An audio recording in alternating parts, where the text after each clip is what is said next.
সম্মানিত উপস্থিতি, বড় বড় ক্ষমতাধর শক্তিরা এই কোরআন, এই সুন্নার এই প্রতিষ্ঠানগুলো বন্ধ করার চেষ্টা করেছিল। যেই প্রতিষ্ঠান শুরু করেছেন জান্নাতে আল্লাহ, লক্ষ লক্ষ নবী যেই প্রতিষ্ঠান পরিচালনা করেছেন, আখেরি নবী মুহাম্মদুর রাসূলুল্লাহ যে প্রতিষ্ঠান মক্কাতে চালিয়েছেন, মদিনায় চালিয়েছেন, সোয়া লক্ষ সাহাবী যে প্রতিষ্ঠান পরিচালনা করেছেন, যুগে যুগে শতাব্দী ধরে আল্লাহর ওলিগণ যে প্রতিষ্ঠান চালিয়েছেন, কোনো শক্তি সেটাকে উৎখাত করতে পারবে না। জামিয়া শরীফিয়া আরবিয়ার পবিত্র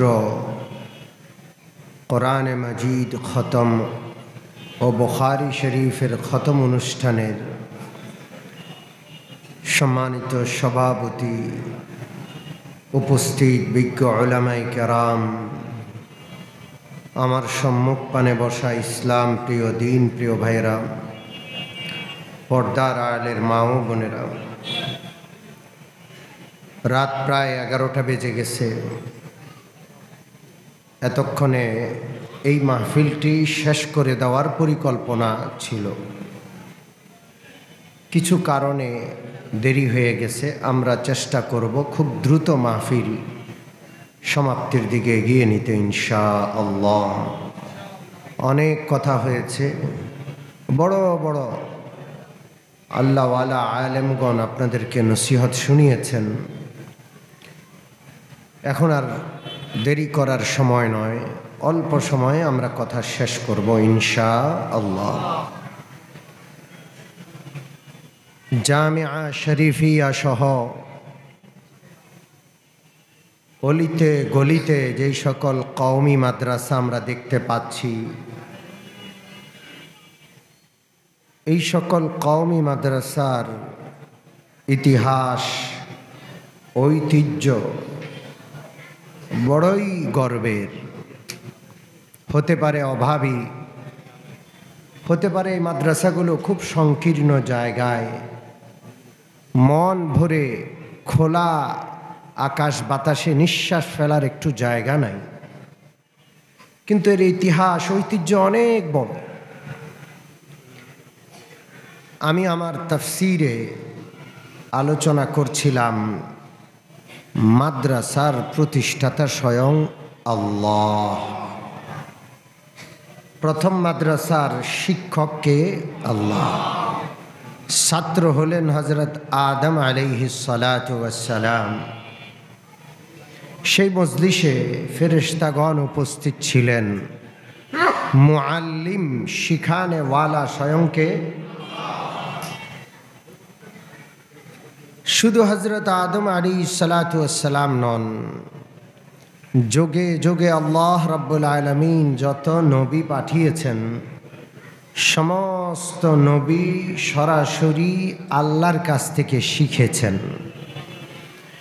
সমস্ত নবী শিক্ষক ছিলেন, মানবতার শিক্ষক। মানব জাতির সবচাইতে নিঃস্বার্থ সার্থক শিক্ষক হলেন নবীগণ। সর্বশেষ নবী মুহাম্মদুর রাসূলুল্লাহ সাল্লাল্লাহু আলাইহি ওয়াসাল্লাম পৃথিবীর সবচাইতে আদর্শ শিক্ষক হিসেবে তিনি পৃথিবীতে এসেছেন, তাকে আল্লাহ পাঠিয়েছেন। তিনি ঘোষণা করেছেন, ইন্নামা বুইসতু মুআল্লিমা, নিশ্চয়ই আমাকে আল্লাহ তাআলা শিক্ষক করে পাঠিয়েছেন। গোটা মানব জাতির শিক্ষক, নবীদের শিক্ষক, নবীদের নবী আমাদের নবী মুহাম্মদুর রাসূলুল্লাহ সাল্লাল্লাহু আলাইহি ওয়াসাল্লাম। তিনি কি শিখিয়েছেন? তিনি আল্লাহর পক্ষ থেকে পাওয়া আসমানি কিতাব কোরআন শিখিয়েছেন। ঠিক কি ঠিক না? রাসূলুল্লাহ যেই সিলেবাস সাহাবাদেরকে শিখিয়েছেন, ওই সিলেবাসটার নাম কি? জোরে বলেন। বেশ কম হয়েছে? 1400 বছর যাবৎ বিশাল লম্বা সময় গ্যাপ, সিলেবাসে কোনো পরিবর্তন, কোনো পরিবর্ধন, কোনো পরিমার্জন কিচ্ছু হয় নাই। হুবহু একই সিলেবাস আল্লাহর পক্ষ থেকে যেভাবে এসেছে রাসূলুল্লাহ যেইভাবে উম্মতকে পৌঁছিয়েছিলেন, 1450 বছর গত হয়ে গেছে, এখনও সেই সিলেবাস ওইভাবে আছে।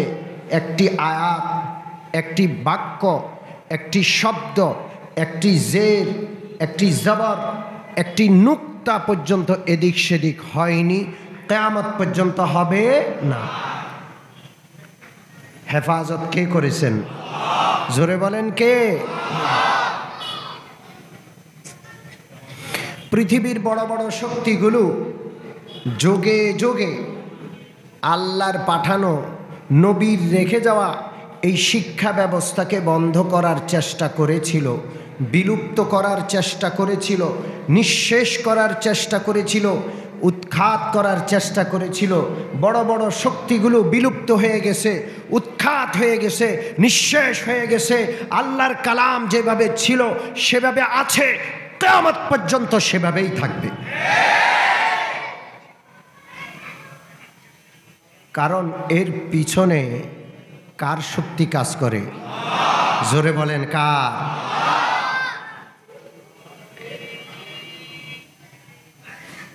এই উপমহাদেশে মুসলমানরা প্রায় 800 বছর শাসন করেছে। কারা শাসন করেছে? মুসলমানরা 800 বছর শাসন করেছে। মুসলমান শাসকের জাতি, শাসিত জাতি না। কিসের জাতি? শাসকের জাতি, বড় কলিজাওয়ালা জাতি। পৃথিবীর যারা শাসন করে এরা তো মুসলমানও না, এরা মানুষও না, এরা বানর, এরা শিবপাঞ্জির বাচ্চা।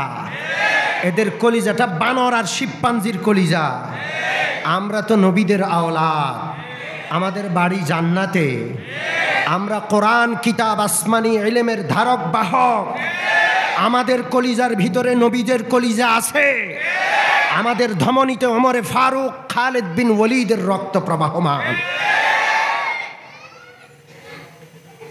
সম্মানিত উপস্থিতি, বড় বড় ক্ষমতাধর শক্তিরা এই কোরআন, এই সুন্নার এই প্রতিষ্ঠানগুলো বন্ধ করার চেষ্টা করেছিল। যেই প্রতিষ্ঠান শুরু করেছেন জান্নাতে আল্লাহ, লক্ষ লক্ষ নবী যেই প্রতিষ্ঠান পরিচালনা করেছেন, আখেরি নবী মুহাম্মদুর রাসূলুল্লাহ যে প্রতিষ্ঠান মক্কাতে চালিয়েছেন, মদিনায় চালিয়েছেন, ১৬ লক্ষ সাহাবী যে প্রতিষ্ঠান পরিচালনা করেছেন, যুগে যুগে শতাব্দী ধরে আল্লাহর ওলিগণ যে প্রতিষ্ঠান চালিয়েছেন, কোনো শক্তি সেটাকে উৎখাত করতে পারবে না। যেহেতু 800 বছর প্রায় এই বাংলা এলাকা, এই হিন্দুস্তানে মুসলমানরা শাসন করেছিল, মুসলমানদের শিক্ষা ব্যবস্থা কোরআনী শিক্ষা ব্যবস্থা ছিল। প্রত্যেকটা শিক্ষা প্রতিষ্ঠানের সাথে বিশাল ওয়াকফিয়া সম্পদ ছিল। শিক্ষা প্রতিষ্ঠানগুলো নিজেদের সম্পদে পরিচালিত হতো। শুধু তা নয়, প্রত্যেকটা শিক্ষা প্রতিষ্ঠানে সরাইখানা, মুসাফেরখানা ছিল।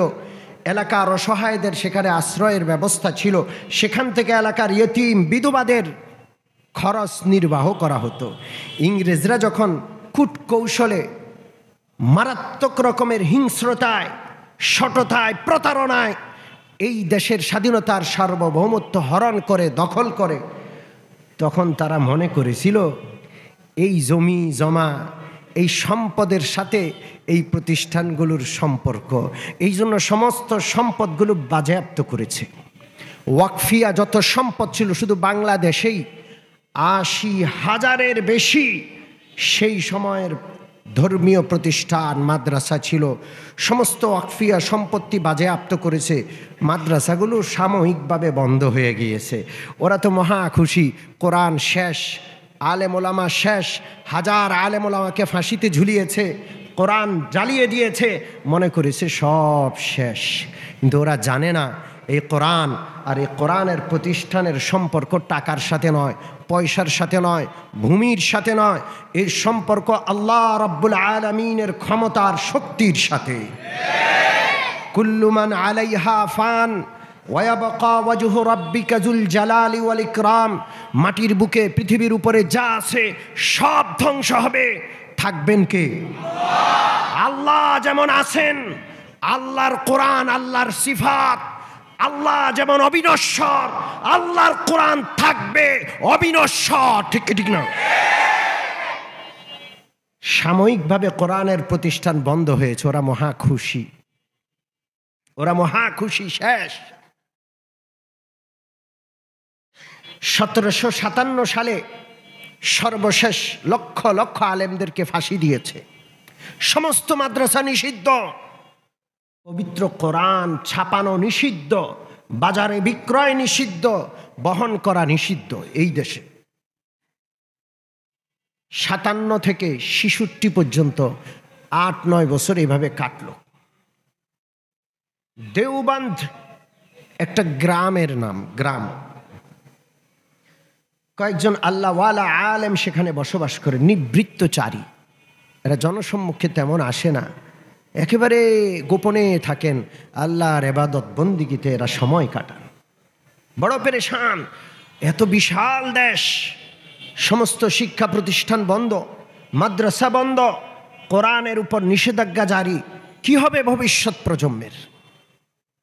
মাঝে মাঝে একত্র হয়ে তারা পেরেশান, কি করা যাবে, কেমনে চলবে? মাদ্রাসা যদি চালু করা হয়, এর পিছনে তো কোনো খরচ নির্বাহের, ব্যয় নির্বাহের কোনো ব্যবস্থা নাই।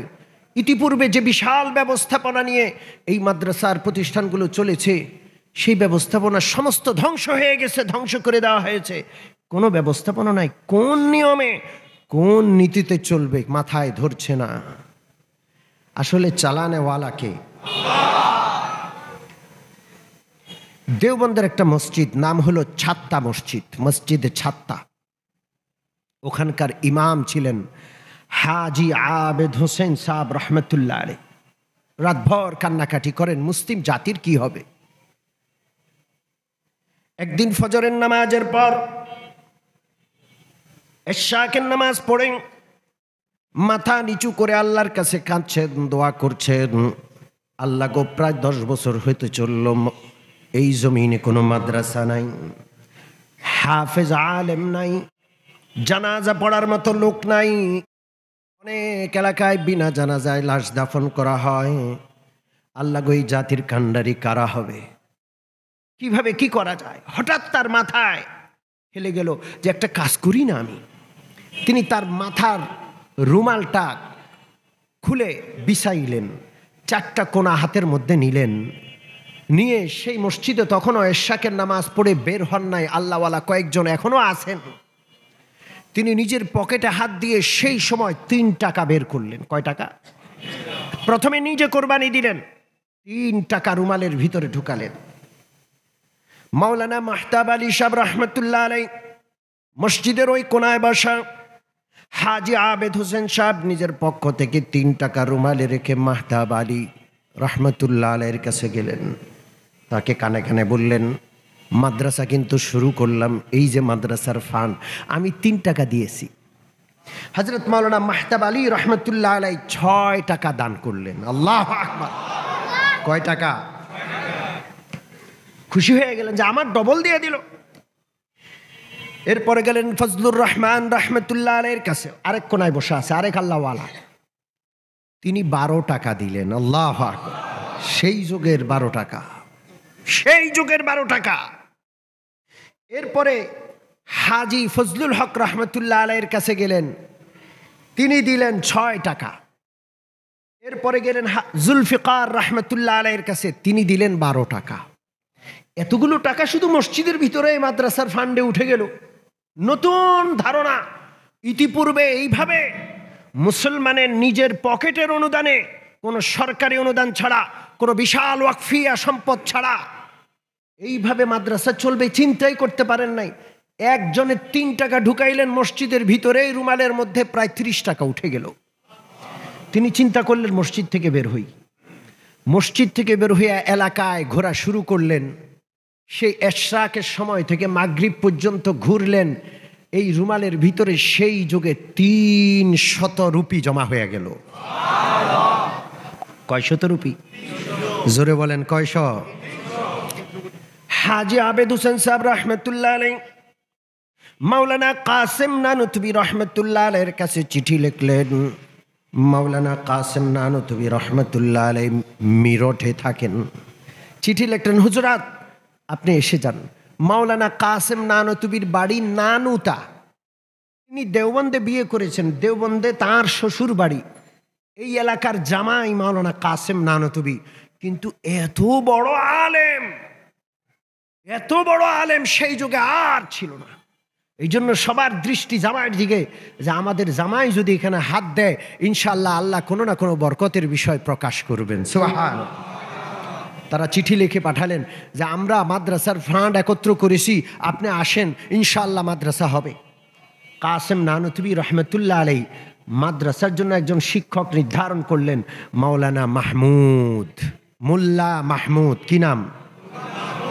মোল্লা মাহমুদ। কাসেম নানতুবি রহমতুল্লাহ আলাইয়ের পক্ষ থেকে আসলেন। ঘর নাই, বিল্ডিং নাই, কোনো কিছু নাই। ডালিম গাছের নিচে ওস্তাদ বসলেন। মাদ্রাসার ছাত্র নাই, একজন ছাত্র আসলেন, নাম মাহমুদ হাসান। ওস্তাদের নামও মোল্লা মাহমুদ, ছাত্রের নামও মাহমুদ। এই একজন উস্তাদ আর একজন ছাত্র মিলে সর্বপ্রথম বিসমিল্লাহ পড়লেন 1866 সালে। কোন সালে? জোরে বলেন, কোন সালে? দারুল উলুম দেওবন্দের প্রতিষ্ঠা হয়ে গেল। সুবহানাল্লাহ। কে করলেন? একজন উস্তাদ, একজন ছাত্র নিয়ে ডালিম গাছের তলায় যে মাদ্রাসা প্রতিষ্ঠিত হলো, সেই মাদ্রাসা এখন সারা বিশ্বের আনাচে কানাচে ছড়িয়ে পড়েছে। আজকের জামে আরাবিয়া শরীফিয়া সেই মাদ্রাসারই একটা অংশ, গুরুত্বপূর্ণ। ঠিক কি ঠিক না? জোরে বলেন ঠিক কি না? 1866 থেকে 1966, 100 বছর পার হলো। এরপরে এখন 2024, 100 কত বছর? জোরে বলেন। প্রায় 170 বছর। প্রায় কত? জোরে বলেন। 170 বছর আল্লাহ দেখিয়ে দিয়েছেন উলামায়ে কেরাম পেটে পাথর বেঁধে, কোনো সরকারি অনুদান ছাড়া, কোনো বিশেষ ব্যবস্থাপনা ছাড়া, জনসাধারণের ওই রুমাল মার্কা অনুদানে লক্ষ লক্ষ মাদ্রাসা গোটা পৃথিবী ব্যাপী চলছে। ছোট করে দেখবেন না। এই মাদ্রাসার তালেবে ইলমরা, কোরআনের পাখিরা সারা বিশ্বে বাংলাদেশের লাল সবুজের পতাকা উড্ডীন করেছে। একটা টাকা সরকারি অনুদান আছে? জোরে বলেন। মাওলানা শামসুল হক ফরিদপুরি রহমতুল্লাহ আলাই বড় কাটারা মাদ্রাসা প্রতিষ্ঠা করেছেন, প্রিন্সিপাল শামসুল হক ফরিদপুরি। সেই সময় যুক্ত বাংলার প্রধানমন্ত্রী শেরে বাংলা কে ফজলুল হক বড় কাটারা মাদ্রাসার খুব সুনাম শুনেছেন। দেখার জন্য একদিন চলে আসছেন, কোনো খবর দেন নাই। শামসুল হক ফরিদপুরি রহমতুল্লাহ আলাই তাফসির করছিলেন। সেই মজলিসে বসে শামসুল হক ফরিদপুরি রহমতুল্লাহ আলাইয়ের জবানে কোরআনের তাফসির শুনে মুগ্ধ হয়ে গেলেন। তাফসির শেষ হলো, মুনাজাত হলো। শেরে বাংলা কে ফজলুল হক শামসুল হক ফরিদপুরির খাস কামরায় গেলেন। বললেন, হুজুর, এত সুন্দর প্রতিষ্ঠান আর আপনার এত সুন্দর কাজ, আমি মাদ্রাসার জন্য 10,000 টাকা দান করলাম। সেই সময়ের 10,000 কল্পনাও করা যায় না। সেই সময় মাদ্রাসাগুলো অনেক অর্থ সংকটে থাকত। মাওলানা শামসুল হক ফরিদপুরি রহমতুল্লাহ আলাই জিজ্ঞেস করলেন, এটা কি আপনার ব্যক্তিগত ফান্ড থেকে না সরকারি ফান্ড থেকে? বলে যে এটা সরকারি ফান্ড থেকে। হযরত মাওলানা শামসুল হক ফরিদপুরি রহমতুল্লাহ আলাই মুস্কি হাসলেন আর বললেন, আমাদের কওমি মাদ্রাসাগুলো সরকারি ফান্ডের টাকা গ্রহণ করে না। আল্লাহু আকবার। পেটে পাথর বাঁধা এই বিশাল টাকার অঙ্ক ফেরত দেওয়া অনেক কঠিন। শামসুল হক ফরিদপুরি যখন টাকা ফেরত দিলেন, শেরে বাংলার মতো লোকের চেহারা ছোট হয়ে গেল, যে সর্বনাশ, 10,000 টাকা পেয়েও ফেরত দেয়। তিনি বললেন, আমাদের টাকার দরকার নাই, আমাদের আপনাকে দরকার। আল্লাহু আকবার। কওমি মাদ্রাসাগুলো এইভাবেই চলে। চালান কে? জোরে বলেন, কে চালান? হাফিজ জুজুর রহমতুল্লাহ আলাই নূরিয়া মাদ্রাসা প্রতিষ্ঠা করলেন। বড় অভাব অনটনে মাদ্রাসা চলে। হাফিজ হুজুর রহমতুল্লাহ আলাইহির ব্যাপারে মাওলানা সাখাওয়াত হোসেন রাজি দামাত বরকাতুম ছোট্ট করে একটু বলেছেন, হাফিজ হুজুর রহমতুল্লাহ আলাই তওবার রাজনীতি করেছিলেন। কিসের রাজনীতি? জোরে বলেন। এই দেশে সবচেয়ে বেশি তওবা করা দরকার রাজনীতিবিদদের। জোরে বলেন ঠিক কিনা? এই দেশের জমিনে কোনো বিষয়ে এত রক্ত ঝরে নাই, এই পচা দুর্গন্ধময় গণতন্ত্রের রাজনীতির কারণে যত রক্ত এই জমিনে ঝরেছে। এই জন্য রাজনীতিতে সর্বপ্রথম তওবা ঢুকানো দরকার, রাজনীতিটাকে পাক আর পবিত্র করা দরকার। প্রত্যেক 5 বছর পর পর একটা নির্বাচন আসে, একটা ভোট আসে, একদল ক্ষমতা ছাড়বে আরেক দল ক্ষমতায় যাবে। এটাকে কেন্দ্র করে রক্তের সাগর আমরা দেখে এসেছি।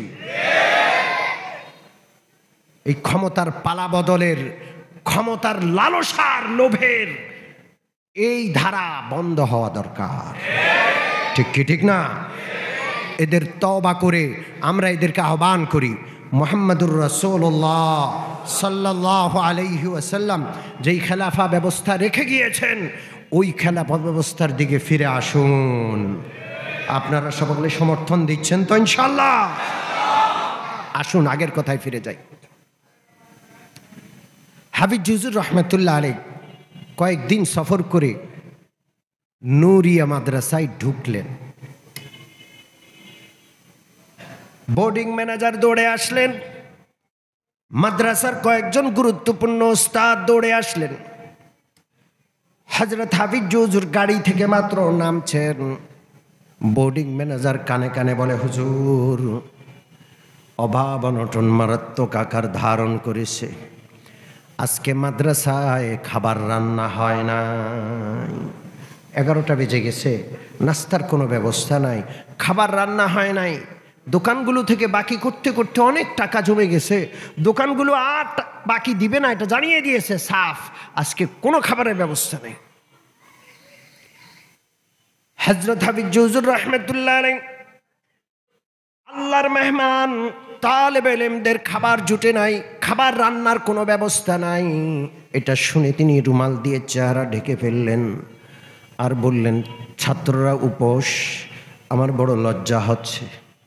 তাড়াতাড়ি করে নিজের পকেট থেকে 20 টাকা বের করলেন, বোর্ডিং ম্যানেজারের হাতে দিলেন, যাও ছোট্ট ছোট্ট নিষ্পাপ হেফজখানার মক্তবের তালেবে ইলমদেরকে ভুকা রাখা যাবে না, বাজার থেকে একটু মুড়ি কিনে এনে হলো ওদের খাবারের ব্যবস্থা করো। হযরতের আরেকজন সফর সঙ্গী ছিলেন, তিনি একটু করে শুনে ফেললেন যে হুজুরের কানে কানে মাদ্রাসার অবস্থার কথা বলছে, অভাব, টাকা নাই। হুজুর নিজের পকেট থেকে 20 টাকা দিচ্ছেন। তখন ওই মেহমান নিজের পকেট থেকে 50 টাকা বের করলেন, ওই 20 টাকার সাথে একত্র করলেন, মোট কত টাকা? হাফিজ হুজুর বোর্ডিং ম্যানেজারকে বললেন, খাবারের ব্যবস্থা করুন, বোর্ডিংয়ে গিয়ে এক পাতিলের মধ্যে পানি দিয়ে জাল দেওয়া শুরু করুন।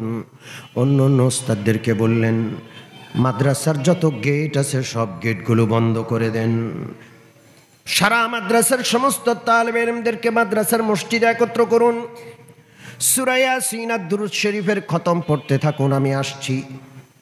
হাফিজ হুজুর রহমতুল্লাহ আলাইহি নিজের খাস কামরায় গেলেন, দরজা বন্ধ করে দিলেন। আধা ঘন্টা পরে হুজুর বের হয়ে আসলেন। সমস্ত তালেবে ইলমরা মাদ্রাসার মসজিদে তারা দুরূদ শরীফ এবং সূরা ইয়াসিনে খতম পড়ছে, মাদ্রাসার সব দরজাগুলো বন্ধ। হাফিজ হুজুর রহমতুল্লাহ আলাইহি নূরিয়া মসজিদের মিম্বরে আরোহণ করলেন, দুরূদ শরীফ খতম, সূরা ইয়াসিন খতমের পরে তিনি দোয়া করলেন, দুখানা হাত উঠাইতে উঠাইতে আকাশের দিকে একবারে উঠায় ফেললেন, কাঁদতে কাঁদতে খুব অনুনয় বিনয় করলেন, আল্লাহর কাছে নিজের অক্ষমতা প্রকাশ করলেন। আল্লাহ রব্বুল আলামিনের কোনো অভাব নাই, আল্লাহকে সেটা বললেন। আমরা অভাবী, আল্লাহর কোনো অভাব আছে? জোরে বলেন, কোনো অভাব নাই, আমরা অভাবী। যত বড় ধনী তত বড় অভাবী, ঠিক কি ঠিক না? খুব কান্নাকাটি হলো, প্রাণ খুলে দোয়া হলো। এমন কোনো তালেবে ইলম নাই যার চোখের পানি পড়ে নাই, পেটে কারো ভাত নাই, খাবার নাই। সবাই কান্নাকাটি করে দোয়া করলেন। দোয়া মোনাজাত যখন শেষ হলো, হাফিজ হুজুর রহমতুল্লাহ আলাই মসজিদ থেকে বের হয়ে তার খাস কামরায় ফিরে গেলেন। বোর্ডিং ম্যানেজার গিয়া দেখে বোর্ডিংয়ের সামনে কাঁঠাল গাছের সাথে একটা গরু বাঁধা, দুইটা ছাগল বাঁধা। কে আসলো, কেমনে আসলো? সমস্ত গেটগুলো বন্ধ। কে আনলো, কে বেঁধে গেল? কেউ নাই। বোর্ডিং ম্যানেজার দৌড়ে এসে হাফিজ হুজুর রহমতুল্লাহ আলাইহির কাছে ঘটনাটা বললেন। হুজুর, একটা গরু, দুইটা ছাগল এখানে বাঁধা, কে বাঁধছে, কে আনছে? দরজা তো বন্ধ। হাফিজ হুজুর রহমতুল্লাহ আলাই খুব আশ্চর্য হলেন না, খুব স্বাভাবিক অবস্থায় মুচকে হেসে বললেন, এটা আল্লাহর পক্ষ থেকে আসছে, তাড়াতাড়ি জবাই করার ব্যবস্থা করুন। আল্লাহু আকবার। এমন সময় একজন অপরিচিত লোক হাফিজ হুজুরের খাস কামরার দুয়ারে দাঁড়াইয়া সালাম দেয় আর বলে, হুজুর ভিতরে আসবো কি? হুজুর অনুমতি দিলে ভিতরে ঢুকলেন। ওই লোকটা একটা কাগজের চিরকুট বের করে হাফিজ হুজুর রহমতুল্লাহ আলাইহির হাতে দিলেন আর বললেন, হুজুর, নদীর ঘাটে দুইটা ট্রলার চাল ভর্তি বাঁধা আছে। কয়টা ট্রলার? জোরে বলেন, কয়টা? দুইটা ট্রলারে 400 মণ চাল রাখা আছে। হুজুর সব উপস্থিত, শুধু একটু নিয়ে আসার ব্যবস্থা করলে ভালো হয়। আমি একটু বিদায় চাই। আসসালামু আলাইকুম বলে লোকটা চলে যায়। আসলো কোন দিক দিয়া, বের হইল কোন দিক দিয়া, তারে আর খুঁজে পাওয়া গেল না। কয়শো মণ চাল? 400 মণ চাল। কওমি মাদ্রাসাগুলোতে এইভাবে চলে, কোনো পুঁজি নাই। কওমি মাদ্রাসাগুলো ব্যবসা প্রতিষ্ঠান না। কওমি মাদ্রাসাগুলো লাভজনক, অর্থনৈতিকভাবে লাভজনক প্রজেক্ট নয়, এটা লস প্রজেক্ট। এক একটা কওমি মাদ্রাসা লক্ষ লক্ষ কোটি টাকার উপরে ঋণ আছে। আমাদের কোনো পুঁজি নাই। ভোর রাত্রে চোখের পানি আমাদের পুঁজি। আল্লাহর কসম, কোনো পুঁজি নাই। আমরা মনে করি আমাদের মাদ্রাসার তালেব ইলমরা ভোর রাত্রে 3:30 4টায় তাহাজ্জুদের নামাজের সময় থেকে নিয়ে কোরআন তেলাওয়াত শুরু করে। আল্লামা শাইখুল হাদিস মাহবুব সাহেব বলে গেছেন, কওমি মাদ্রাসার ছাত্ররা যেই মেহনত করে কল্পনাও করতে পারবেন না। রাত 3:30 থেকে যে পড়া শুরু করে, শুধু মাঝে খাওয়া, ঘুম, গোসল, এইটুকু সময় ছাড়া আর কোনো ছুটি নাই। এরপরে সারাদিন পরে, মাগরিবের পরে রাত 10টা এশার পর পর্যন্ত এই বাচ্চাগুলো সারাদিন কোরআন শরীফ পড়ে। ঠিক কি ঠিক না? এই মাদ্রাসাগুলো কার অনুদানে চলে? জোরে বলেন, কার সাহায্যে? ইংরেজরা মনে করছে ওয়াকফিয়া সম্পত্তি বাজেয়াপ্ত করলে মাদ্রাসা শেষ হয়ে যাবে। মাদ্রাসা শেষ হয়েছে না আছে? ইংরেজ চলে গেছে এই দেশ থেকে। ঠিক কি ঠিক না? মাদ্রাসা থাকবে, আল্লাহর কোরআন থাকবে। কে রাখবেন?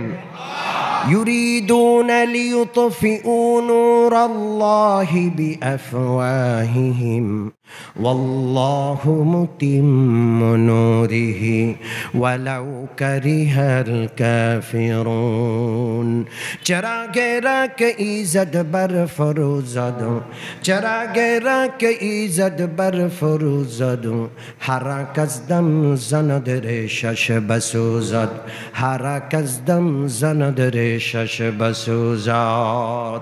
যেই বাতি আল্লাহ জ্বালিয়েছেন ওই বাতি কেউ ফুৎকার দিয়ে নিভানোর চেষ্টা করলে বাতি তো নিভবে না। বাতির আগুনে ওর মুখ, ওর চেহারা ঝলসে যাবে। ঠিক কি ঠিক? আল্লাহর কোরআনের বাতি কে প্রজ্বলিত করেছেন? জ্বালিয়ে রাখবেন কে?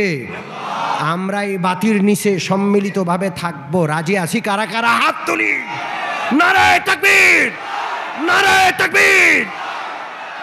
থাকবো তো ইনশাল্লাহ। কওমি মাদ্রাসাগুলোর পাশে থাকবো।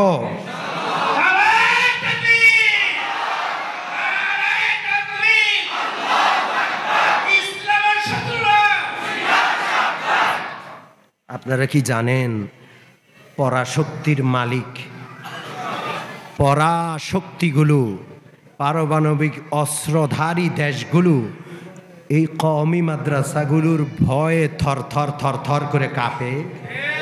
বিশ্বাস হয় আপনাদের?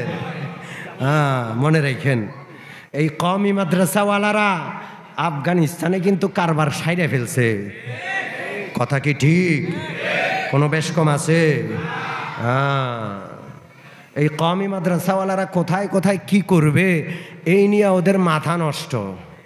আমরা আসি সাথে, আস্তে আস্তে কেন আসি, ইনশাল্লাহ জান মাল সর্বস্ব নিয়ে কওমি মাদ্রাসার পাশে আসি তো ইনশাল্লাহ। সম্মানিত উপস্থিতি, সরকারি কোনো অনুদান নাই, মাদ্রাসাগুলো ঠেকে আছে, করোনা গেছে।